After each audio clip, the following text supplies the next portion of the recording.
It's a word of the Lord in power. Word of God this hour. Word of God this hour. Peter began to say to him, "Look, we have left everything and followed you." "Truly I tell you," Jesus replied, "no one has left home or brothers or sisters or mother or father or children or fields for my sake and for the gospel will fail to receive 100-fold in the present age, houses and brothers and sisters and mothers and children and fields, along with persecutions. Along with persecutions, and in the age to come, eternal life. You receive things back now. You left your family. Your families were having family meetings all the time, visiting each other up and down, doing deals. If you're like me, I have older siblings. And I was with university students. It's not 6 months. It's 10 years. Oh, why are you not coming for the meeting? I mean, they are eating white soup and chicken. Some people try to enjoy the both sides of everything. It's not real. That whole you eat your cake and you have your cake. No, something must give. And that's how it is. And they are talking, and you go for some meetings, and when they are talking, everybody's talking over your head. You don't even know what's going on. You're like, till you give up, you realize that, well, you can never catch up. That's the price you choose to pay. You have to give up something. You see on TV, or you see people with their children, and there's a way they are, and they enjoy, and all of that, all the time, cooling together constantly. I can't count the times I tell my kids, Saturday mornings, and my daughter will tell me, "Daddy, we say we should be going for exercise Saturday morning," and they will remind, "Do you know children?" My God, those people have the ability to remember things and the way they forget the one they should remember. And I'll say yes, and out of the time you promise you should do, out of 50 times in a year, you do it twice. You feel bad, at the end of the year, like, why? Oh, because on that Saturday morning, which is the only time, at the time for the exercise, you're having a G3 meeting where you're praying for guys. That's why. No other reason. You say you teach me how to ride a bicycle. Yes, after that I have to tell someone, please hold the bicycle for her.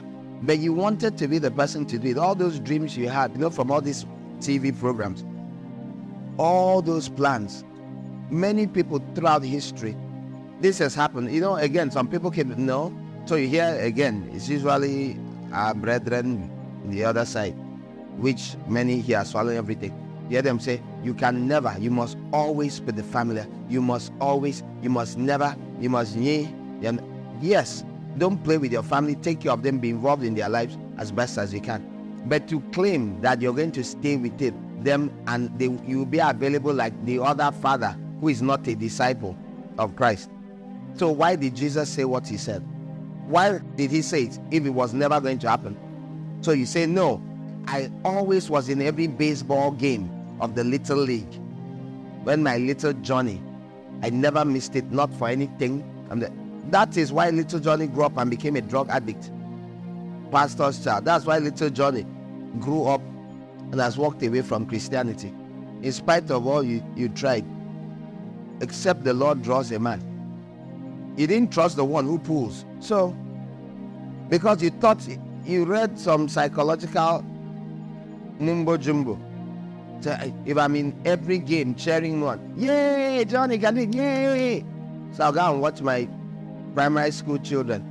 So every football game, I'll make sure I never fix a program. So, excuse me, my wife, I hope there's nothing coming up. I hope the children don't have anything. Okay. All right, so we can meet.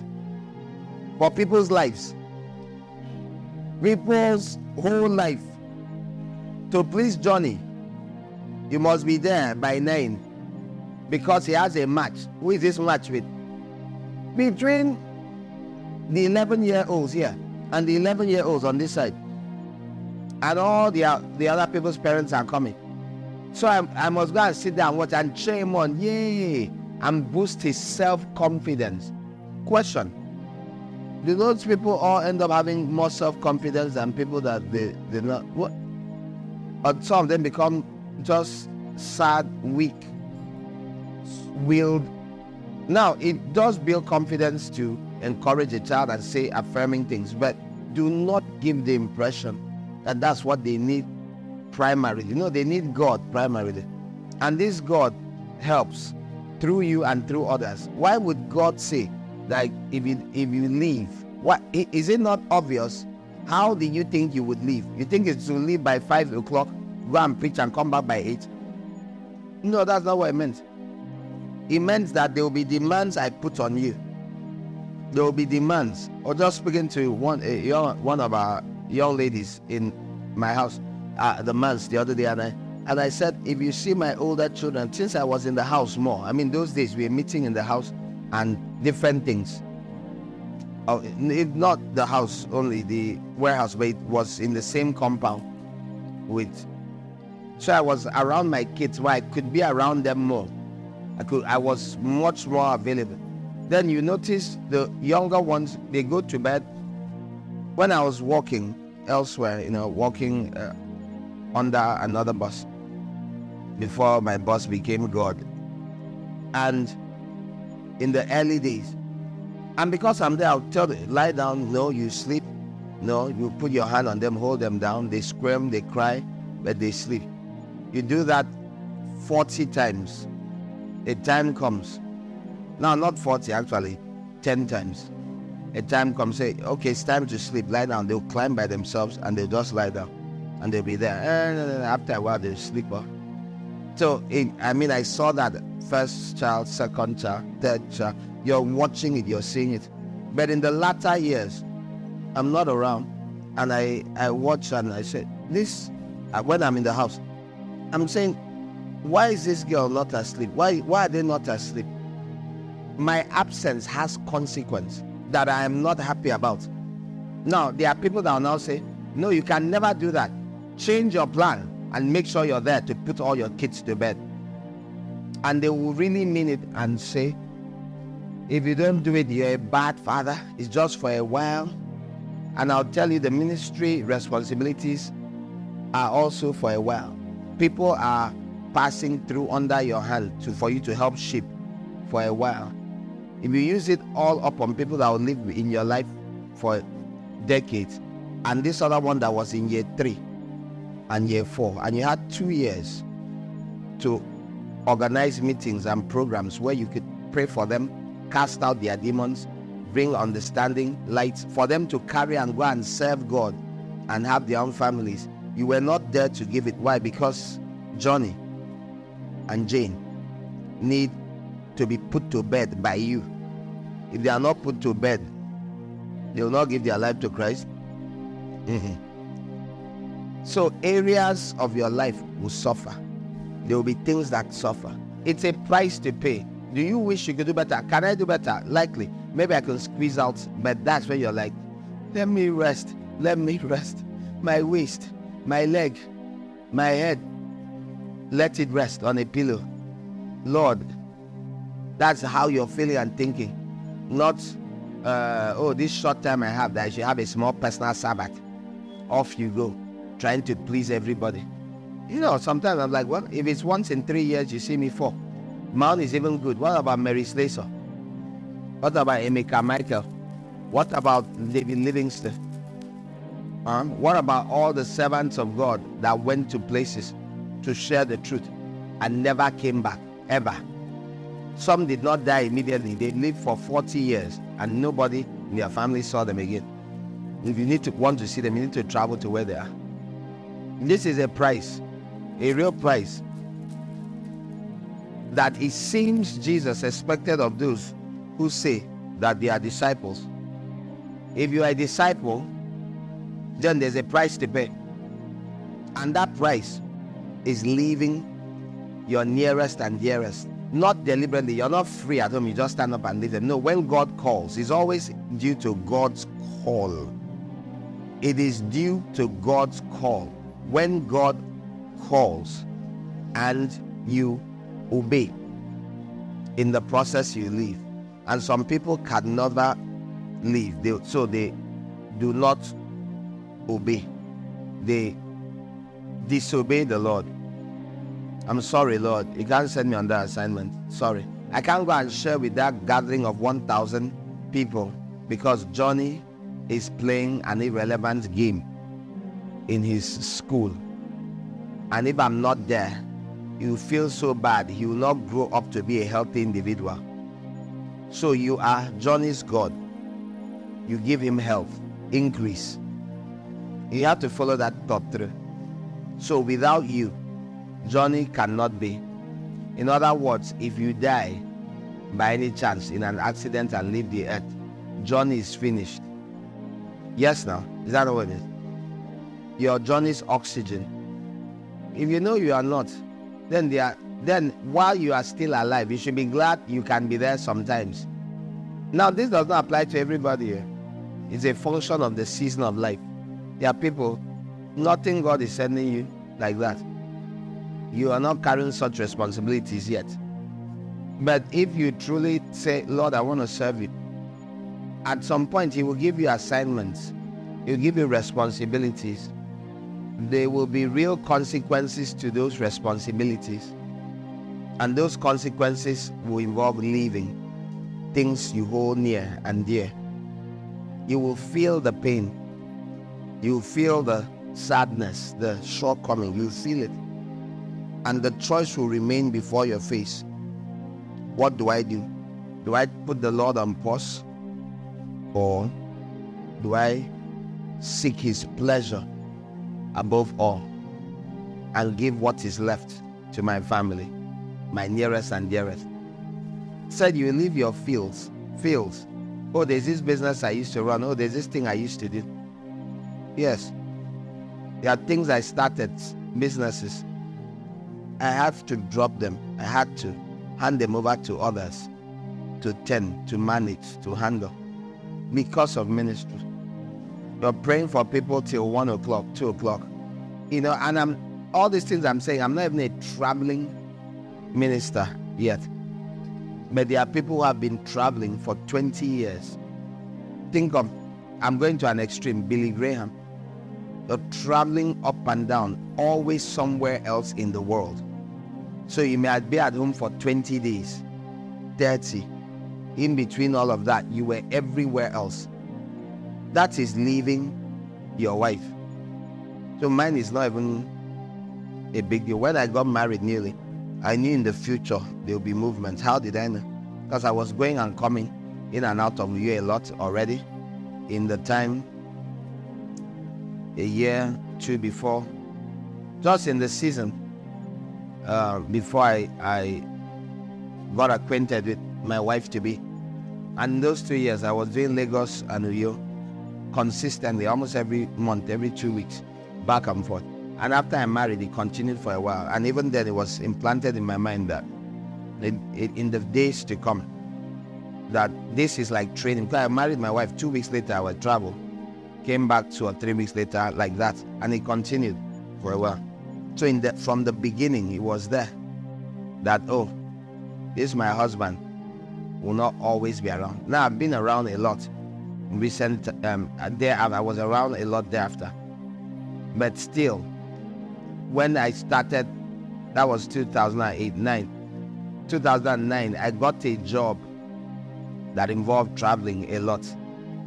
So what had been there in seed form before we married, and even after we married, it continued. And I'll go.